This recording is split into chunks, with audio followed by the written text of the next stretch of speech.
नमस्कार दोस्तों, मैं बीपी पटेल स्वागत करता हूं अपने यूट्यूब चैनल कैड भाई पटेल सर में। साथियों, हमारे पिछली वीडियो में हमारे एक सब्सक्राइबर भाई ने हमसे पूछा था कि सर जो भी हमने कोऑर्डिनेट्स वगैरह इंपोर्ट किया है, इन कोऑर्डिनेट्स का जो पॉइंट आईडी है जो आप देख रहे हैं, इन पॉइंट आईडी को हम कैसे यहाँ पर ऑटोकैड के अंदर में इंपोर्ट कर सकते हैं, इसके विषय में थोड़ी जानकारी दीजिए। तो साथियों, आज का वीडियो इसी टॉपिक पे हम बना रहे हैं कि हम जो भी कोऑर्डिनेट वगैरह यहाँ पे इंपोर्ट करेंगे, उन कोऑर्डिनेट्स को कैसे हम पॉइंट आईडी दे सकते हैं। ठीक है, तो चलिए वीडियो शुरू करते हैं। साथियों, जिन साथी भाइयों ने हमारा पिछला वीडियो नहीं भी देखा है तो कोई दिक्कत नहीं है, आज की इस वीडियो में उनका वह कॉन्सेप्ट भी क्लियर हो जाएगा कि कैसे हम एक्सेल में दिए गए कोऑर्डिनेट्स को ऑटोकैड के अंदर हम इंपोर्ट करेंगे, और उसके बाद उस इंपोर्ट किए गए कोऑर्डिनेट को कैसे हम पॉइंट आईडी देंगे, और कैसे हम पॉलीलाइन से हम पूरे की बाउंड्री तैयार करेंगे। इतना पूरा प्रोसेस हम ऑटोकैड के अंदर में आज करने जा रहे हैं। तो सबसे पहले साथियों, हम एक्सेल फाइल ओपन कर लेंगे।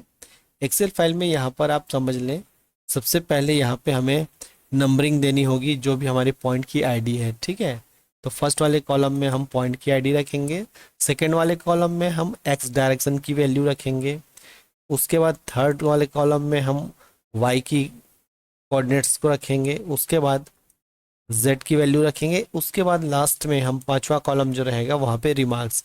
रिमार्क्स में साथियों क्या होता है, जैसे कहीं पर इलेक्ट्रिक पोल है, ट्री है, किसी बिल्डिंग का कॉर्नर है ना, तो इस तरह के जो भी हमें फील्ड में कुछ भी रिमार्क्स मिलते हैं उन्हें हम यहाँ पे कोड के रूप में रखते हैं। ठीक है, ताकि हम जो भी ड्राइंग यहाँ पे ऑटोकैड में तैयार करेंगे तो वो किस चीज़ का पॉइंट है वो हमें क्लियर हो सके।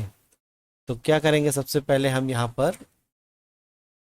पॉइंट्स को इंपोर्ट करेंगे ऑटोकैड के अंदर। तो पॉइंट्स को इंपोर्ट कैसे करते हैं मैंने, तो सबसे पहले हम क्या करेंगे, यहाँ पर जो भी कोऑर्डिनेट्स हैं इन कोऑर्डिनेट्स को हम ऑटोकैड के अंदर में इंपोर्ट करने जा रहे हैं। तो ये कैसे करते हैं आइए समझ लीजिए। सबसे पहले हम क्या करेंगे, एक्सेल के अंदर में जैसे रिमार्क वाले कॉलम पे ही मैं कर देता हूँ। ठीक है, यहाँ पर हमें एक फार्मूला लगाना होगा, जैसे हम यहाँ पे बराबर का निशान लगाएंगे, इज इक्वल टू CON आप टाइप करते हैं तो यहाँ पर आप देखेंगे कॉन्केटनेट करके एक फार्मूला आएगा, इसे आप सेलेक्ट करेंगे, डबल क्लिक कर दीजिए। यहाँ पर फर्स्ट वाली टेक्स्ट को सेलेक्ट करेंगे जिसमें हम यहाँ पर एक्स वाले कॉलम को सेलेक्ट करेंगे। ठीक है, जहाँ पे एक्स की जो वैल्यू है वो यहाँ पे आ जाएगी, माने B2। यहाँ पे आप देख सकते हैं बी वाले कॉलम में 2 नंबर का रो है। ठीक है, ये हो गया। यहाँ पर कॉलम, यहाँ पे कॉमा देंगे, उसके बाद इन्वर्टेड कॉमा, फिर कॉमा, फिर इन्वर्टेड कॉमा, उसके बाद एक बार और कॉमा। ठीक है, ये इसका फार्मूला होता है। इसके बाद सेलेक्ट करेंगे वाई का पोजीशन। ठीक है, उसके बाद कोष्टक बंद कर दीजिए क्योंकि हमें यहाँ पे अभी जेड की वैल्यू नहीं डालनी है। और यदि आप जेड की वैल्यू डालना चाहते हैं तो ठीक है, आप यहाँ पे जेड की वैल्यू के लिए फिर से यहाँ पे comma, inverted comma, comma, inverted comma, comma, इसके बाद आप यहाँ से जेड की वैल्यू दे सकते हैं। ठीक है, तो जेड की वैल्यू यहाँ पे क्या दे देंगे, या तो उस पॉइंट को आप सेलेक्ट कर लीजिए या फिर D2 लिख दीजिए, एक ही बात है। इसके बाद आप कोष्टक बंद कर दें, एंटर करेंगे तो यहाँ पर आप देख सकते हैं एक ही कॉलम के अंदर में यहाँ पर एक्स की वैल्यू, कॉमा वाई की वैल्यू, कॉमा जेड की वैल्यू आ गई है। ठीक है साथियों, ऐसा हमें क्यों करना पड़ा, क्योंकि हमारा जो ऑटोकैड होता है वो कॉमा सेपरेटेड फाइल को लेता है। एक्स, वाई और जेड की वैल्यू जब हम डालते हैं तो वो कॉमा कर करके हमें डालना होता है। ठीक है, किसी चीज़ को हम प्लॉट करते हैं तो उसका जो वैल्यू है उसे हमें कॉमा के रूप में डालना पड़ता है, इसलिए हमने यहाँ पे कॉमा सेपरेटेड फाइल इस प्रकार से बना लिया है। ठीक है, चलिए अब क्या करेंगे, इस पूरी वैल्यू को ऐसे सेलेक्ट करेंगे, Ctrl+C कॉपी करेंगे, ऑटोकैड के अंदर हम जाएंगे और यहाँ पर आप ड्रा में जाएंगे। ड्रा के नीचे में यहाँ पे पॉइंट्स हैं, पॉइंट्स, मल्टीपल पॉइंट्स आप सेलेक्ट करेंगे। यहाँ पे कमांड में जाएंगे, क्लिक करके यहाँ पे पेस्ट कर देंगे, Ctrl+V। ठीक है, एंटर कर देंगे, एस्केप कर दीजिए। इसके बाद आप देखेंगे यहाँ पे सारे के सारे पॉइंट्स इस प्रकार से बन के तैयार हो जाते हैं। अब साथियों यहाँ पे क्या होता है, जैसे हम जूम करते हैं तो केवल हमें छोटे छोटे डॉट्स दिखाई दे रहे हैं। ठीक है, अब इन डॉट्स को हम जितना भी जूम करेंगे तो ये केवल डॉट के रूप में ही दिखाई देगा। तो हम इसे चलिए सबसे पहले तो पॉइंट्स बना लेते हैं। पॉइंट्स बनाने के लिए यहाँ पे आप पी टाइप करेंगे। पी टाइप मतलब होता है पॉइंट टाइप। यहाँ से आपको पॉइंट के बहुत सारे टाइप्स आ जाएंगे। आप कोई भी टाइप के पॉइंट्स ले सकते हैं। मान लीजिए मैं इसे सेलेक्ट करता हूँ। उसके बाद पॉइंट साइज पूछ रहा है, तो पॉइंट साइज देखिए साथियों यहाँ पे दिया है set size relative to screen. इसका मतलब क्या होता है, जैसे आप स्क्रीन को जूम इन जूम आउट करेंगे तो उसके अकॉर्डिंग आपका पॉइंट का साइज छोटा बड़ा होता जाएगा, ठीक है, जिससे आपको वर्किंग में बहुत प्रॉब्लम आएगी। इसलिए हम यहाँ पे सेकेंड ऑप्शन को चूज करेंगे, जिसमें set size in absolute unit, माने एक हमने फिक्स यूनिट इसे दे दिया है। और यहाँ पे 5 की जगह हम इसे 1 कर देते हैं, 1 मीटर की यूनिट। ओके करेंगे तो देखते हैं यहाँ पे सारे पॉइंट्स में इस तरीके से एक पॉइंट का सिंबल बन के तैयार हो गया है, ठीक है। इसे आप छोटा या बड़ा कर सकते हैं। इसकी स्केलिंग जो हमने अभी 1 दिया था उसे बड़ा कर देंगे तो ये पॉइंट बड़े बन जाएंगे। चलिए अब साथियों क्या करना है, इनमें हमें पॉइंट की आईडी देनी है। तो पॉइंट की आईडी देने के लिए क्या करेंगे, पॉइंट आईडी मतलब ये जो 1 2 3 4 5 आप देख रहे हैं ना 10 तक, इन चीज़ों को हमें डालना है। तब हमें इस कोऑर्डिनेट्स की ज़रूरत नहीं है, तो हम इसे सबसे पहले तो डिलीट कर देते हैं। इसके बाद क्या करेंगे, हम यहाँ से पूरे ऑब्जेक्ट को इस प्रकार से सेलेक्ट कर लेंगे, ठीक है। रिमार्क वाला कॉलम खाली है, फिर भी हमें उसे सेलेक्ट करना होगा, अदरवाइज हमारा जो सही डेटा हमें प्राप्त नहीं होगा, ठीक है। पूरे कॉलम्स को सेलेक्ट कर लेंगे। इसके बाद ऑटोकैड के अंदर जाएंगे और उससे पहले हम क्या करेंगे, एक SWDTM करके एक जो सॉफ्टवेयर है इसे ओपन करेंगे। इसके बाद इस सॉफ्टवेयर के अंदर जाने के बाद यहाँ पे आप फर्स्ट में देख रहे हैं पॉइंट्स, इसे क्लिक करिए। यहाँ पे इंपोर्ट पॉइंट्स फ्रॉम एक्सेल, जो हमने यहाँ पे एक्सेल में सेलेक्ट किया है, इस प्रकार से आप यदि सेलेक्ट नहीं करते हैं तो देखिए क्या होता है। मैंने डिसेलेक्ट कर दिया। अभी हम यहाँ पे पॉइंट्स में जाएंगे।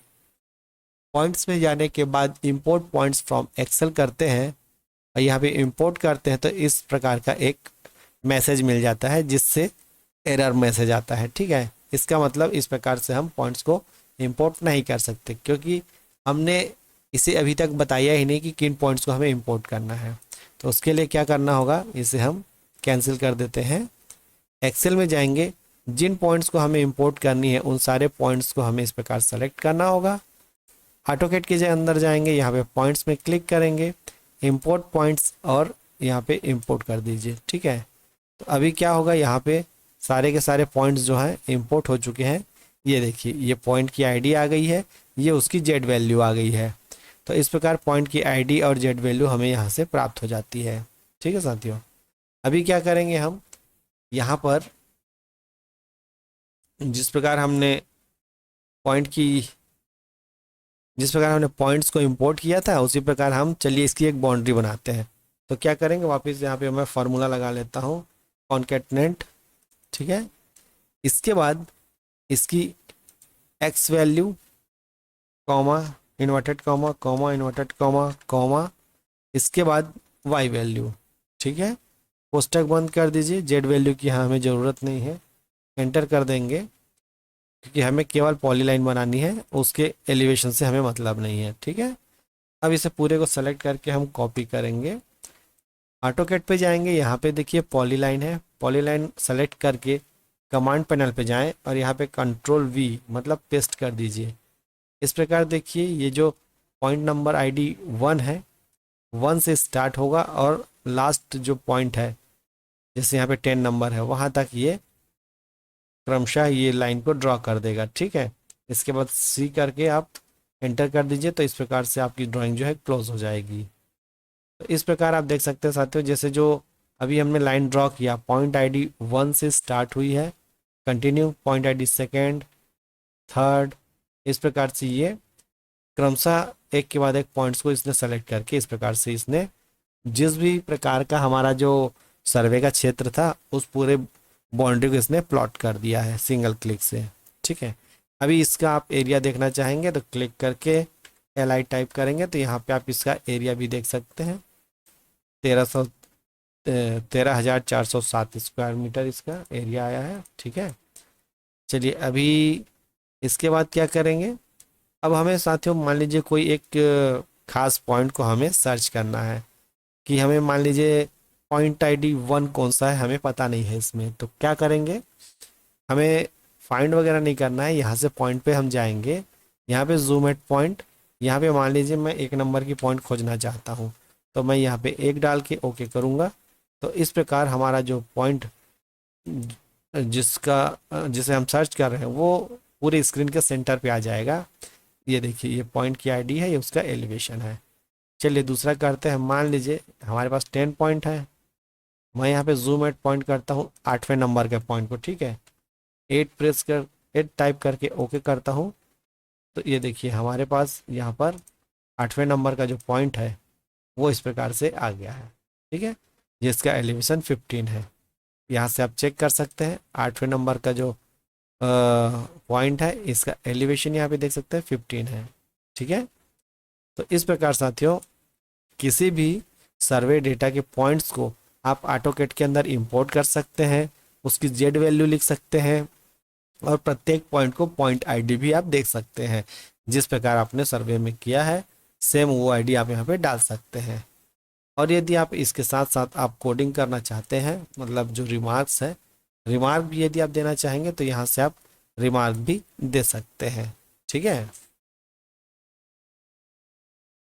चलिए उम्मीद करता हूँ वीडियो आपको बहुत पसंद आया होगा, जानकारी भरा लगा होगा। जो भी हमारा सब्सक्राइबर साथी भाई लोग पूछ रहे थे कि हम सर्वे डेटा के अंदर पॉइंट आईडी कैसे डाल सकते हैं, तो इस प्रकार से आप किसी भी सर्वे डेटा के अंदर पॉइंट आईडी इंपोर्ट कर सकते हैं, ठीक है। उम्मीद करता हूँ वीडियो आपको बहुत पसंद आया होगा, वीडियो से दी गई जानकारी आपके लिए बहुत ही ज़्यादा वैल्यूएबल होगी। मिलते हैं ऐसे ही जानकारी भरने अगले वीडियोज़ में, तब तक के लिए जय हिंद, धन्यवाद।